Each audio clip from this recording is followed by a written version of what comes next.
وَإِلَٰهُكُمْ إِلَٰهٌ وَاحِدٌ لَّا إِلَٰهَ إِلَّا هُوَ الرَّحْمَٰنُ الرَّحِيمُ۔ بسم اللہ الرحمن الرحیم۔ ناظرین کرام، السلام علیکم ورحمۃ اللہ وبرکاتہ۔ اس کے خصائص کیا ہیں کہ اس میں کوئی ایک تو توازن ہے، یہ نہیں ہے کہ ایک چیز جو ہے وہ عقیدے میں یا ہمارے دین میں ایک چیز کی حیثیت اونچی ہو۔ انسان ہے، انسان کو سہولت چاہیے، تو حتیٰ کہ نماز جیسی بنیادی عبادت میں بھی اللہ نے اور رسول اللہ صلی اللہ علیہ وسلم نے جو کچھ سکھایا اس میں انسان کی آسانی کا خیال ہے۔ وضو کرنا ضروری ہے، لیکن اگر انسان بیمار ہے نہیں کر سکتا تو تیمم کر لو۔ غسل کرنا ضروری ہے، اگر انسان کو غسل کی ضرورت ہے، طہارت کے لیے پاکیزگی کی ضرورت ہے، تو صحابہ سمجھتے جو ان کو پورا پتہ نہیں تھا، انہوں نے کہا کہ یار اگر مٹی سے کرنا ہے صفائی تو پھر مٹی میں لوٹ پوٹ ہو گئے ایک صحابی۔ اللہ کے رسول نے فرمایا کوئی ضرورت نہیں، تیمم کافی ہے جس میں وضو بھی ہو جاتا ہے اور اگر بڑے غسل کی ضرورت ہے تو وہ بھی ہو جاتا ہے۔ اللہ اکبر۔ دیکھیے انسان کو سہولتیں چاہیے۔ دین کی بنیادی جو رکن ہے دین کا، توحید کے بعد وہ نماز ہے، اس کے اندر سہولتوں کا خیال رکھا۔ اللہ کے رسول صلی اللہ علیہ وآلہ وسلم اتنا خیال رکھتے تھے سہولتوں کا کہ اگر عورتیں آتی تھیں نماز پڑھنے، کسی عورت کا بچہ رونا شروع ہو جاتا تھا تو رسول اللہ صلی اللہ علیہ وآلہ وسلم اپنی قرات کو مختصر فرما دیتے تھے تاکہ یہ بچہ پریشان نہ ہو اور اس کی ماں پریشان نہ ہو۔ دیکھا کتنی سہولتیں ہیں۔ انسان کو سہولت کی ضرورت ہے، دین فطرت ہوا کہ نہیں؟ جیسا انسان ہے اس کی ضرورتوں کے مطابق ہے، اس کو سہولت چاہیے، سہولتیں موجود ہیں۔ نماز نہیں پڑھ سکتا جا رہا ہے سفر پہ، اللہ کے رسول نے فرمایا اچھا تو یا تو پہلے ظہر ہے اگر تو وہ پڑھ سکتے ہو تو ظہر کے ساتھ عصر بھی پڑھ کے چلے جاؤ، یا اور اگر ظہر بھی نہیں ہوئی تو چاہو تو پھر عصر کے ساتھ ملا کے پڑھ لینا۔ سہولت ہے کہ نہیں ہے؟ ایک آدمی پائلٹ ہے، جہاز چلا رہا ہے، وہ کیا کرے بیچارہ؟ اللہ کا دین قیامت تک کے لیے ہے۔ ہر آدمی جب بھی کبھی کوئی آئے گا قیامت تک، اس کے لیے مناسب ترین دین یہی ہے۔ کوئی ایسی چیز نہیں آئے گی کہ جناب اب تو یہ تقاضا ہے ہماری زندگی کا، اب تو سائنس یہاں تک ترقی کر گئی، اب تو بڑے بڑے جہاز چلانے ہوتے ہیں، اب کیا کریں، عمل کیسے ہو دین پہ؟ پہلے دین نے پہلے دن ہی یہ سہولت رکھ دی کہ اگر آپ کو ضرورت ہے تو آپ جمع کر سکتے ہیں۔ ڈاکٹر ہے، وہ آپریشن کر رہا ہے، اس کو ضرورت ہے، جمع کر سکتا ہے۔ اللہ کے رسول صلی اللہ علیہ وآلہ وسلم نے اس وقت جو ضرورتیں تھیں نا، ان کے علاوہ بغیر ضرورت کے بھی جمع کی۔ صحابہ کہنے لگے کہ نہ مرض تھا، بیماری تھی، نہ سفر تھا، اس کے بغیر اللہ کے رسول نے جمع کر دی۔ کیوں؟ تاکہ آپ آج جن مسائل سے دو چار ہو رہے ہیں ان کا راستہ کھل جائے، ان کے لیے ان میں بھی سہولت کا راستہ کھل جائے۔ اللہ کے رسول صلی اللہ علیہ وسلم نے اس کو کیا اور یہ ہوا۔ تو یہ اسلامی عقیدے کی بات ہے۔ اور میں آپ کو بتاتا ہوں کہ یہ تو توازن اور اعتدال ہے، یہ اس کی ایک بہت بڑی چیز ہے، بہت بڑی صفت ہے اسلامی عقیدے کی۔ اور دوسری بات کہ یہ فطرت انسانی کے عین مطابق ہے، یہ دوسری اس کی خصوصیت ہے۔ ہمارے علماء کرام نے علم توحید کو بھی عقیدہ کہا ہے۔ کیوں؟ اس لیے کہ توحید کے ذریعے سے جو یقین حاصل ہوتا ہے وہی اصل میں مقصود ہے۔ توحید پہ جو آدمی پکا ہے، اللہ کی وحدانیت کو پر پورا یقین رکھتا ہے، اسی کے رزاق ہونے پہ پورا یقین رکھتا ہے، اسی کے جو ہے وہ زندگی اور موت دینے پہ یقین رکھتا ہے، اسی کی زندگی چلانا جو ہے وہ بھی اسی کا ہے۔ یہ سارا کچھ جو ان تمام باتوں پہ جو اللہ کی خاص صفات اسی کے ساتھ خاص ہیں، ان پہ جو یقین رکھتا ہے، اس کو کبھی بھی زندگی میں ایسا کوئی مرحلہ نہیں آئے گا کہ اس کی عقل کی طرف سے کوئی سوال اٹھے کہ یہ کیسے ہوگا۔ ایسا یقین ہے مکمل۔ اور اسی طرح سے اس عقیدے میں پہلی بات اللہ تبارک و تعالیٰ کی معرفت اور اس کی توحید ہے، اور اس کی خاص صفات ہیں جو اسی کے ساتھ ہیں اور کسی کے ساتھ نہیں ہیں، ان پہ یقین کی بات ہے۔ اور یہ جب یقین ہوتا ہے تو انسان مکمل طور پہ اللہ پہ بھروسہ کرتا ہے، نہ کسی کا غلام بننے کی ضرورت ہے اسے، نہ کسی فرعون وقت کو پوجنے کی ضرورت ہے اس کو، نہ اپنے دل میں خدشات اور شبہات لے کے پھرنے کی ضرورت ہے۔ تمام باتیں جو کہ قرآن نے اور حدیث میں آئی ہیں اسلام کے بارے میں، وہ ساری کی ساری حتمی اور یقینی اور ہر حال میں صحیح ہے، اور سائنس آ رہی ہے تو انہیں کی تصدیق کرتے جا رہی ہے، کسی طرح کی ضرورت ہی نہیں ہے ماشاءاللہ۔ اور پھر اللہ نے یہ نہیں کہا کہ عقل سے کام ہی نہ لو، اللہ تو کہتا ہے کہ اسلام کو سمجھنے کے لیے عقل تو چاہیے تمہیں، افلا تعقلون، عقل سے کام نہیں لیتے، کرو۔ اللہ تبارک و تعالیٰ نے تو یہ ساری باتیں تفصیل سے، تو عقل جو ہے اس کی اس بات کیا ہے، عقل کی نگیشن نہیں کی ہے کہ جیسے بندروں کو پوجنے والے اور سانپوں کو پوجنے والے اپنی عقل کو ایک طرف رکھ کے پھینک کے پھر اس کے بعد پوجا پاٹ کرتے ہیں۔ اب بھی ہوتی ہے، بندر کی پوجا بھی ہوتی ہے اور سانپ کی بھی پوجا ہوتی ہے، اور پتہ نہیں کن کن گندگیوں کی پوجا ہوتی ہے۔ ان کو اسلام میں سبحان اللہ ہر چیز اتنی خوبصورت اور حتمی اور یقینی اللہ کی طرف سے آئی ہے، وہ جو جانتا ہے سب کچھ کو۔ تو یہ اس کا خوبصورت پہلو اور ہے اس عقیدے کا، اسلامی عقیدے کا۔ اور پھر یہ بھی اسلامی عقیدے کا حصہ ہے کہ تقدیر پہ ایمان ہو انسان کا۔ اور آپ دیکھتے ہیں اب بھی کہ انسان کوشش کرتا ہے، کچھ حاصل کرنا چاہتا ہے، نہیں ملتا، اور بعض اوقات کچھ حاصل کرنے کے لیے کوشش بھی نہیں کرنی پڑی اور اللہ اس کی جھولی میں ڈال دیتا ہے، اسے سمجھ میں آتا ہے کہ وہ ہے کوئی جس کے ہاتھ میں تقدیر ہے، جس نے لکھا ہے کہ یہ اتنی عرصہ محنت کر کے آئے گا اور یہ حکمران بن جائے گا اور بڑے بڑے دعوے کر کے بنے گا، اور اس سے جتنی باتیں اس نے کہی ہیں کہ میں یہ کر گزروں گا، نہیں ہوگا اس سے۔ کتنے لوگ ہیں ایسے دنیا میں ناکام حکمران، اور کتنے ایسے ہیں کہ جن کے وسائل نہیں ہیں۔ یہ طالبان کو دیکھ لیں آپ، وسائل کتنے ہیں، ہتھیار کتنے ہیں، لیکن اللہ نے ساری دنیا کے سب سے زیادہ وسائل جن قوتوں کے پاس تھے ان کو ان کے مقابلے میں شکست مل گئی، اور ان کو یہ کیا ثابت ہوتا ہے کہ وہ ہے کوئی تقدیر، ایک چیز ہے اللہ نے مقدر کیا ہوا ہے، لکھا ہوا ہے، فیصلہ کیا ہوا ہے، اس کے لیے اسباب کی ضرورت اس کو نہیں ہے، جتنے اسباب ہوتے ہیں کسی کے پاس اسی کے ذریعے سے وہ مل جاتا ہے جو اللہ نے اس کے لیے مقدر میں رکھا ہوا ہے۔ جو فتح ملنی تھی ان کو مل گئی، اور اسی طرح سے پہلے بھی ہمیشہ ہی رہا مسلمانوں کے ساتھ، ہمیشہ کم ہوتے تھے اور فتح اللہ دیتا تھا ان کو۔ یہ اگلی بات ہے جو میں چاہتا ہوں کہ یہ ایسا عقیدہ ہے کہ اس پہ قائم جو ہوتا ہے اللہ اس کو فتوحات اور کامیابیاں دیتا ہے اس دنیا میں، آخرت میں تو ہے ہی سب سے بڑی کامیابی اس کے پاس، حتمی طور پہ خوبصورت ترین زندگی۔ جنت کیا ہے؟ رسول اللہ صلی اللہ علیہ وسلم تو دیکھ کے آئے نا، باقی انبیاء تو نہیں گئے، اللہ کے رسول تو معراج پہ گئے اور دیکھ کے آئے، جنت کے اندر گئے، دوزخ کو بھی اپنے آنکھوں سے دیکھ کے آئے۔ اللہ کے رسول صلی اللہ علیہ وسلم نے کیا فرمایا؟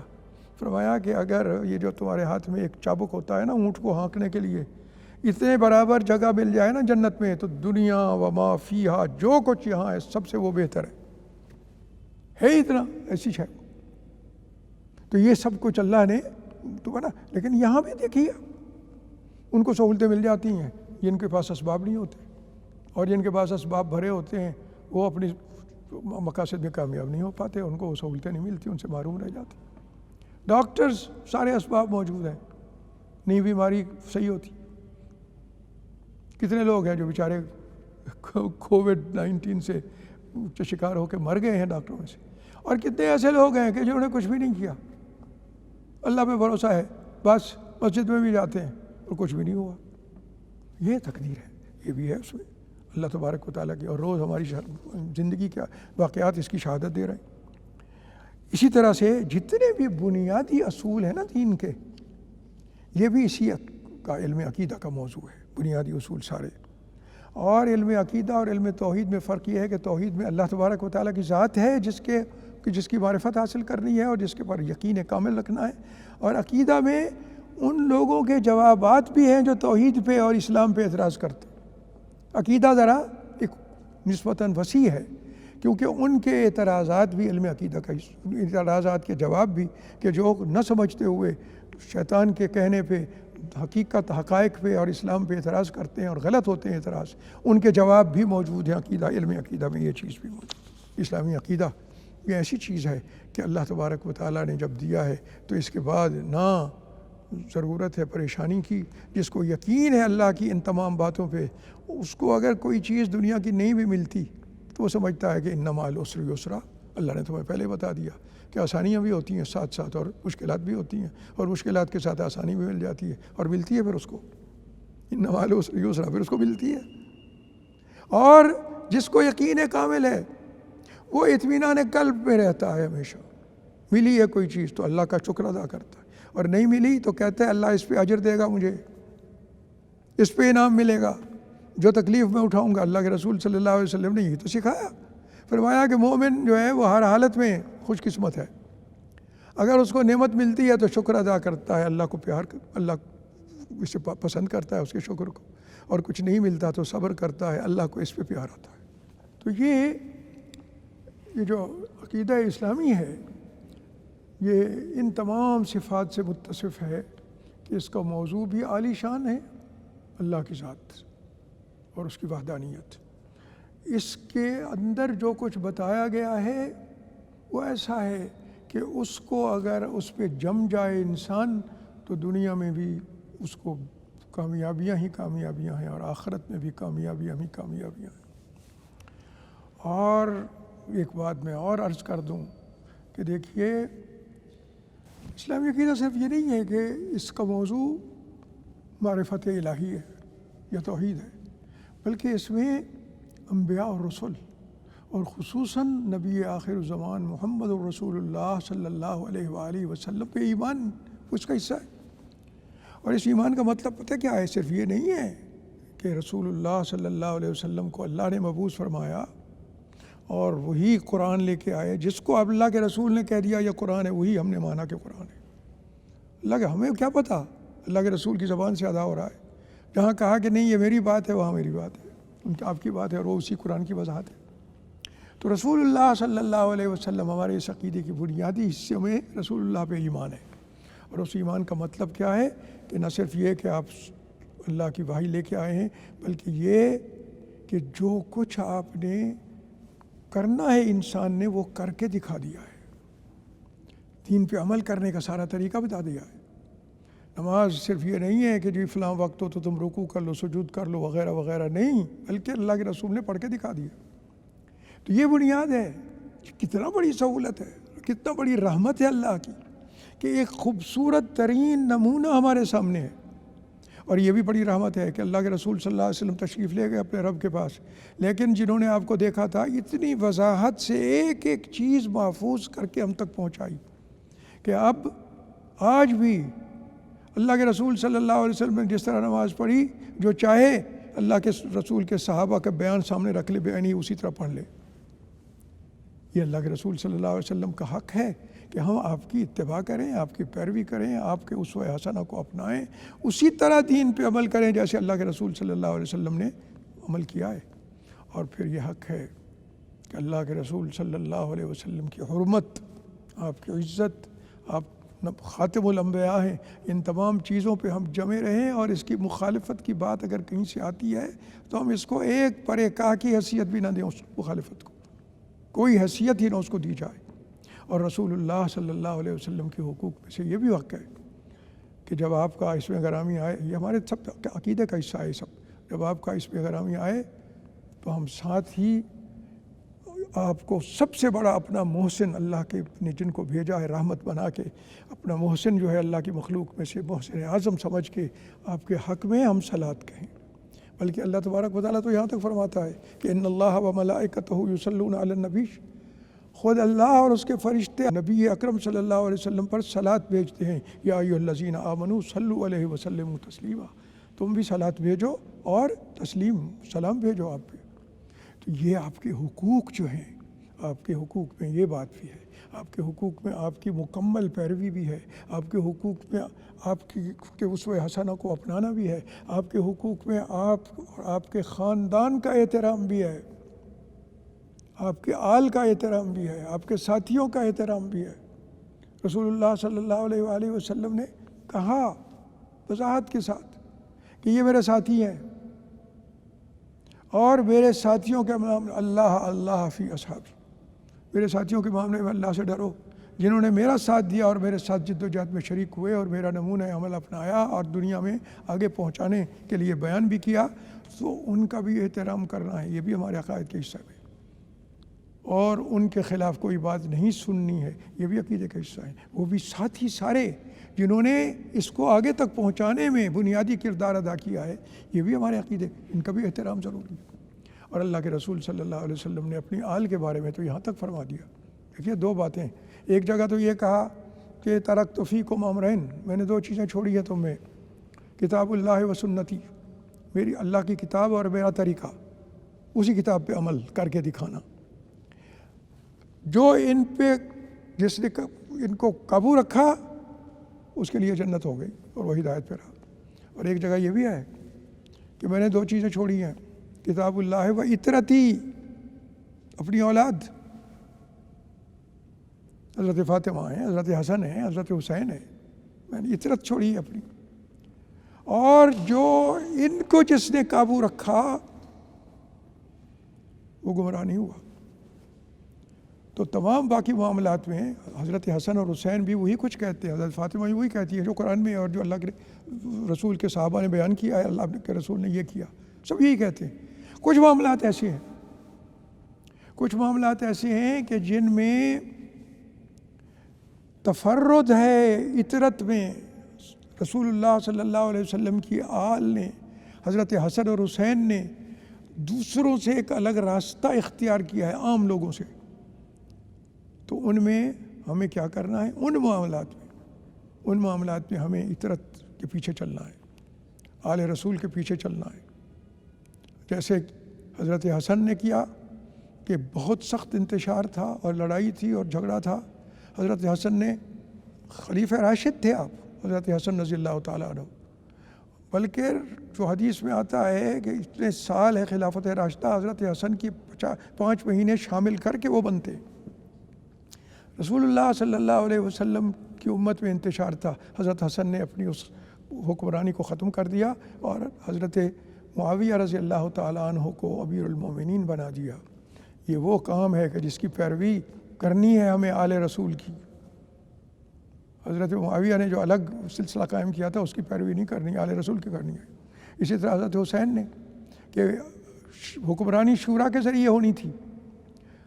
حضرت معاویہ رضی اللہ تعالیٰ عنہ نے اپنا بیٹا ہونے کی وجہ سے اپنے حکم سے کہا کہ جی اس کی بیعت کر لو، لیکن حضرت حسین کا مشن کیا تھا کہ وہی شورا ہو، مشورے کو بحال کیا جائے۔ اللہ کے رسول صلی اللہ علیہ وسلم نے جس طرح سے سمجھایا اور کر کے دکھایا، اللہ کے رسول نے خود مقرر نہیں کیا، اسی لیے شورا پہ چھوڑا، یہی، اور شورا جو ہے کہ یہ ادارہ بن گیا بعد میں، تو اسی کو دوبارہ بحال کرنے کے لیے حضرت حسین رضی اللہ تعالیٰ نے جد و جہد کی۔ اس معاملے میں ہم ان کی جد و جہد کا ساتھ دیں گے اور شورا کے ساتھ رہیں گے، جیسے کہ بعد میں سارے صحابہ نے اسی کا ساتھ دیا، اور جو بادشاہ باپ کے حکم سے بیٹا حکمران بنا تھا اسے برات کا اظہار کر دیا، اور سارے کے سارے حضرت عبداللہ ابن زبیر کے ساتھ لگ گئے۔ اللہ تبارک و تعالی ہمیں یہ تمام جو بنیادی چیزیں ہیں عقیدے کی ان پہ ثابت قدمی عطا کرے، انہی پہ رہیں، اور یہ یقینی بات ہے کہ اس پہ جم گئے تو دنیا اور آخرت کی ہر بھلائی مل گئی۔ اللہ تبارک و تعالی ہمیں اس کی اہلیت بھی دے اور یہ نصیب کرے۔ وآخر دعوانا ان الحمد للہ رب العالمین۔ وَإِلَٰهُكُمْ إِلَٰهٌ وَاحِدٌ لَّا إِلَٰهَ إِلَّا هُوَ الرَّحْمَٰنُ الرَّحِيمُ۔